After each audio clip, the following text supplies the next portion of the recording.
Hello, welcome to another episode of History in the Dark. I am your host, Darkness the Curse. And before we begin, as always, thank you so much to my generous patrons, my British rail critics, and of course, my underwater train finders.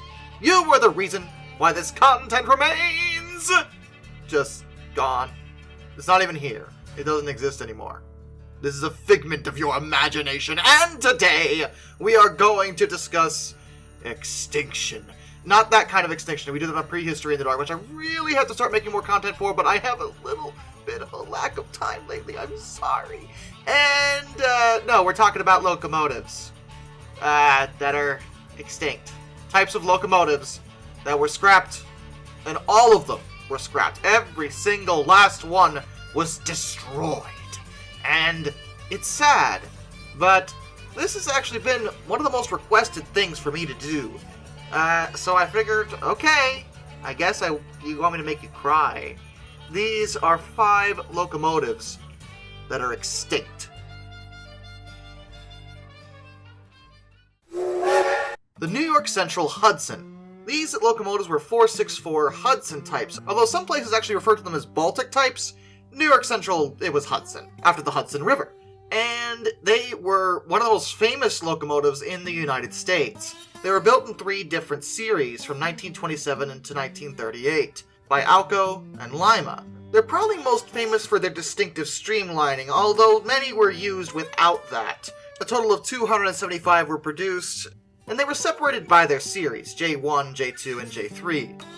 They had impressive tractive effort at 41,860 pounds, and they had a maximum speed, well, official maximum speed of 123 miles per hour. That's nearly 198 kilometers an hour. And that top is considered questionable. It's possible they could have gone a lot faster than that, even breaking the speed record set by the Mallard, though there's no concrete evidence that ever occurred. It's just something people think they could have done. They were built due to a demand issue. The railway's Pacific's 462s weren't powerful enough to keep up with the demand, so they needed something bigger. Though they weren't perfect, they were actually really bad with low speeds, known to be difficult at starting. But when they got going, goodness, they were amazing. But the end of steam proved to be the end of the Hudsons. Every single one of them was scrapped, and that was due to New York Central's president, Alfred E. Perlman. Yeah, if you've been watching my videos, you know where we're going with this. Where on earth is that last Hudson? I want it evaporated from this dimension. Sir, why do you have to? Can't we just give the museum just one? I'm just saying, just one. No, that is far too many. One is too many. One is too many. All the steam engines must be destroyed. What's a steam engine? Barry, I swear to you, if you ask that question one more time, the last Hudson, gentlemen! Locate it for me. My chainsaw is getting hungry. I really need a new job. I really need to know what a steam engine is. I hate you so much. Perlman is often construed as being very pro-scrapping, even by myself due to the running joke. But, to be fair, a lot of it had to do with New York Central's financial difficulties. Scrapping didn't really give them a lot of money, but it was some money, and the railway needed it. That's how Perlman saw it. They were considered obsolete, and he wanted to get as much money out of them as possible, and donating it to a museum just wasn't seen as profitable at all. From a business perspective, it makes sense, but unfortunately it resulted in every single last Hudson being destroyed. Though, believe it or not, 2 almost escaped. A pair of J1D class Hudsons, 5311 and 5313, were actually sold to a different railway, Toronto, Hamilton, and Buffalo, in 1948. They were renumbered 501 and 502. However, TH&B also decided to scrap them in 1954, so sadly they didn't get away either.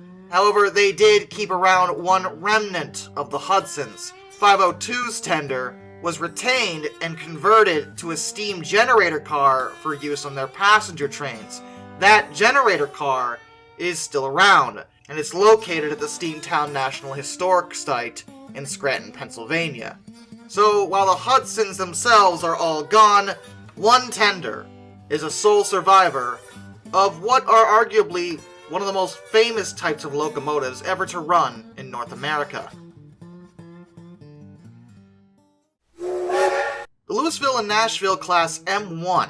These 284s are sometimes referred to as Berkshires, although Chesapeake and Ohio called them Kanawas, so whatever. They were built during and after World War II for dual service. They were actually nicknamed Big Emmas by their crews, and they were built in 3 batches between 1942 and 1949.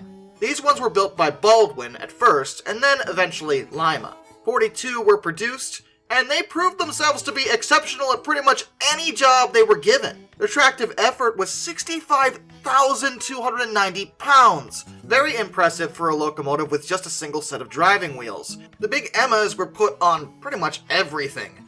Fast freight trains, coal trains around eastern Kentucky, passenger trains between Cincinnati, Ohio and Corbin, Kentucky, just wherever, it didn't matter. They regularly hauled trains in excess of 8,000 tons.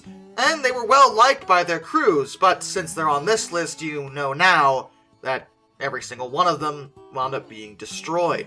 Even by the time the last batch of them was delivered from Lima, the L&N Railway was investing more in diesel power, and the first batch was retired in December of 1950, with the final 2 being retired by November of 1956, which is when steam officially ended on that railroad. They were all scrapped by the following year. But much like the Hudsons, their tenders actually survived for quite a while, used for maintenance of way service. Some of them were actually converted into canteens to supply extra water for other steam locomotives that were being used in mainline excursion service. To date, apparently at least 2 of these tenders is actually still around. 1966 is at the Southeastern Railway Museum in Duluth, Georgia, and 1984 is at the Kentucky Railway Museum in New Haven, Kentucky. The New York Central Niagaras, 484 Northern type steam locomotives that were named after the Niagara Falls. The Niagaras are distinctive as many consider them some of the best steam locomotives built ever in the entire world, period. They were actually meant to be a successor to the Hudson, as in the mid-1940s when they were built, 27 between 1945 and 1946, the trains were getting longer and the Hudsons were starting to struggle. So they needed something even bigger. The Niagaras could sustain 6,000 horsepower day after day with minimal maintenance. They had a maximum speed of 120 miles per hour and a tractive effort of 61,568 pounds. Very, very good. They were so good that when New York Central started considering switching over to diesel power, it actually put up the Niagaras against the diesels that were being offered to them as sort of a test run. Now, some will tell you that Niagara actually won this contest. That's not strictly true, but the results were extraordinarily close. The Niagara was actually better in some categories, the diesels better in others. And either way, it put the diesel salesmen in a really awkward position because they'd been talking up their product, and when it was actually tested, well, their product really wasn't any better than what the railway was currently using. However, the idea of the Niagaras actually being retained was hampered by other factors. There was a coal miners' strike for one, and their fireboxes were slightly flawed, requiring extensive maintenance to keep them going. As a result, they didn't even last 10 years. They were all scrapped by 1956, and that was mostly due to... oh, here we go again. Boys, where on earth is that last Niagara? Oh no, not again! Leave the Niagaras alone, man! I am your boss. You will tell me where it is hidden, so that I, Alfred E. Perlman, can destroy her personally. Can't we just donate one to a museum? Please? Just one, that's all I'm saying. Never. They're worth $15,000 in scrap value. We can't just let that money go to waste. I think we can afford just one. I think that's fair. Are you going to pay for it? You do not pay me nearly enough to. Exactly! Why don't you just take a hit on your own paycheck? I mean, you get paid more than anybody else. That's ridiculous! How dare you mention that, Barry? Now where on earth is she? What is your fixation with destroying steam engines, boss? You don't understand what they've done over the years. They chug and they chug. And the more they chug money out of the pockets of innocent people. Innocent people. Innocent people. The diesels. They would never do that. Yeah, diesels don't cost any money to operate. Exactly. You see my point. And that is why I will never cease until every steam locomotive on this plane is annihilated. And, wait. Are you boys in a steam engine? Oh no. Oh, so this is a steam engine. Barry! A war-fed steam engine! Barry, quick! Light the firebox! What's a firebox? The Pennsylvania Railroad Class T1. My favorite locomotive, da-da-da-da-da-da-da, except perhaps for the S1 and the S2, because I like those two a lot. Anyway, the T1 is an exciting piece of steam technology. Built by Altoona Works as well as Baldwin, 52 of these were produced, and these are duplexes. 4 steam locomotives. The T1s were notorious for being highly advanced for their time. Just the technology that went into them made them extremely impressive, to the point that New York Central briefly considered modifying a Niagara into a duplex in an attempt to compete with them, as they were worried about them. These things had with a tractive effort of 64,653 pounds, a total horsepower of 6,500, and a maximum speed that was over 110. It's unknown how fast they could really go, as some technicians said they observed them operating at speeds as high as 143 miles per hour. That's 230 kilometers per hour, which of course would have smashed Mallard's record if it was considered official. It's not considered official, but the point is, these things were highly impressive. Now, they were complex, making their maintenance levels extremely high, and they were so good at producing power, they were actually a little obnoxious to control by the crews. They were described as free steaming, which means they could generally maintain boiler pressure regardless of the throttle setting, and most of the engineer's job was keeping them from going too fast. Their power was such that wheel slip was an issue on them, but this seems to have more to do with the crews not really having the time to get used to them, as they weren't in service for very long. If they had adjusted their methodology, it's likely the T1s could have evolved to be one of the greatest locomotives ever produced by any railway, but sadly they weren't given that chance. Most of the class was built between 1945 and 1946, and they were gone by 1956. Some of them didn't even last 10 years. Not because they were bad, but because the Pennsylvania Railroad decided to dieselize. The T1s had already been downgraded in 1948 just to haul secondary trains, and they were actually all out of service in general by 1952. Some sat around for a while, yeah, but they all wound up being scrapped without a single one being donated or sold to a museum somewhere. There is some hope for this type, as I've mentioned before.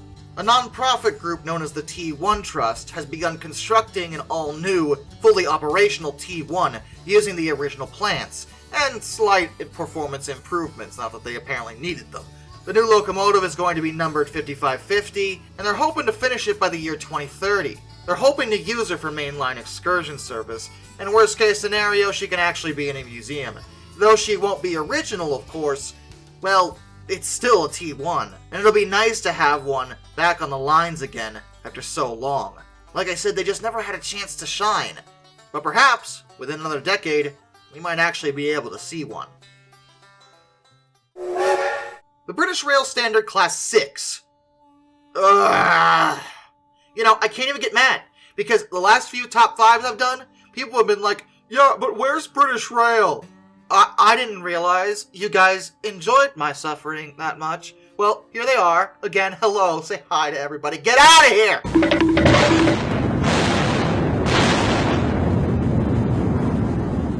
Standard Class 6s, sometimes just called the Clan Class, were 462 Pacifics, designed by Robert Riddles, for use on, yes, British railways.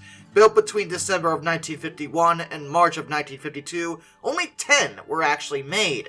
These locomotives weren't necessarily considered perfect, but it seems to be down to how they were used, not they themselves being inherently bad. Crews that used them regularly and understood their quirks liked them quite a lot, but some that didn't use them regularly found them to be a bit difficult to steam. But part of that problem seems to be down to the fact that they were allocated to Class 7 work, when they were, well, Class 6s. That's a power classification. They were trying to make them pull trains that they just weren't designed to pull. So I think history's been kind of unfair to them in a way, because when they were given a role that they were meant for, they actually performed quite well. It's believed that if proper investment came to giving them modifications, their poor steaming characteristics probably would have been overcome, as their construction had also been rushed, so their build quality wasn't necessarily the greatest. In their design form, they should have been fine. There was a proposal for a second batch of them, but the modernization plan prevented that, and withdrawal of the class started in 1962. Two of them, number 72006 and 72008, managed to last until 1966 before they were finally withdrawn, and every single one of them wound up being scrapped, rendering it extinct. But there is a plan to revive them, much like the T1. A registered charity, known as the Standard Steam Locomotive Company, is constructing a new locomotive that would have been the first of the uncompleted batch of 15 way back when, number 72010, Hengist. Since these were a standard class, many of their parts are actually shared by other preserved locomotives, and they can be cast pretty easily, a lot cheaper than you'd expect. So it's entirely possible within a few years, we might actually see another Class 6 on the rails. Don't have a time frame for you exactly how long that's going to be, but someone is working on it. So, much like the T1s, the Class 6s might be revived one day. And, well, we can hope. And with that, a special thank you to all my underwater train finders. Thomas Ward, Some Dude 267, Orange Glass, Royal Hudson 2860, Lord Hoth 444, Benjamin Owens, Panzer Kitsun 131-222, Mr. Black Rose, Master of None, Josh Johnson, Metal for Life Guy, Anzac A1, Arthur Roy, DM Trouble Typhoon, Tommy Rossini, Ohio Trucker 1, Lord Captain Von Thrust III, Joshua Long, Alaric Jaspers, Brian P., Jack Carson's Railroad Videos, Major Klutz, Ty Hammonds Jr., and Hayden DeGrow.